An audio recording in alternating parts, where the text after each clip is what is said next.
અને આ પોતે ભૂવા છે, ખોડિયાર મેરડી માતા ભૂવા છે, તો બી આવું થયું અમારે. મંગળવારે બેઠક થાય છે અમારા ત્યાં, તઈ હરિનગર ગોત્રી, વડોદરા. હા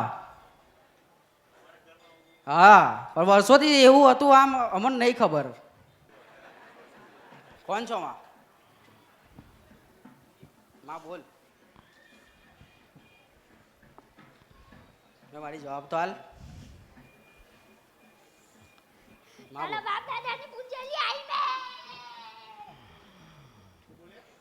બાપ દાદાની પૂજેલી માતા આવી એવું કે છે. કયા માતાજી માં? મને બોલીને આવી ગયા હતા. માં તને લેવા તો આવ્યો તો મેં. મેનો આઈ. તો કોણ છે માં તું? મેં બીજું છું. તારું નામ તો કે માં.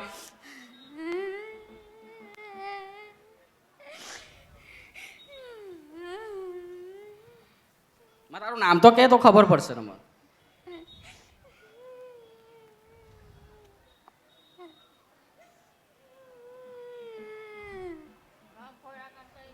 બોલો ને.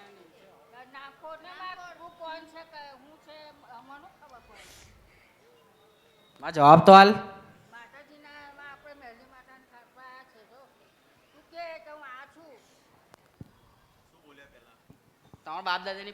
તમારા બાપ દાદાની પૂજેલી માતા આવી એવું કે છે, પણ નામ નહીં બોલતા.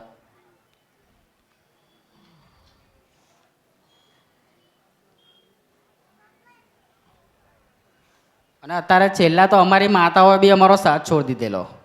અમારી માતા એવું બોલી, અમારી ખોડિયાર એવું બોલી, અમારી મેરડી એવું બોલી, અમારા ભેંસાસુર એવું બોલે, અમારી કારોડી બહાર પૂજાય છે, એ માતા એવું બોલી કે તમે છે ને મારાથી બી આ વસ્તુ નહીં જાય, તમારે અમૃત બાપાની મેરડી પાસે જવું જ પડશે, તો જ તમારું દુઃખ જશે, બાકી તમારું દુઃખ નહીં જાય. તો જ તમારું દુઃખ જશે. અમારી માતાઓએ હાથ ઊંચા કરી લીધા કે તમારા અમૃત બાપાની બધું મૂકી દો. આજે પહેલો જ રવિવાર છે, મને બોલાવ્યો માતાએ, પહેલો જ. પણ આજે મને માતાજીએ બોલાવી લીધો, કેમ કે મારી મમ્મીને એ જ રાતે સપનામાં આવ્યા હતા કે ચિંતા ના કર, હું તારી જોડે જ છું, કે તું ચિંતા ના કરતી, હું તારી જોડે જ છું.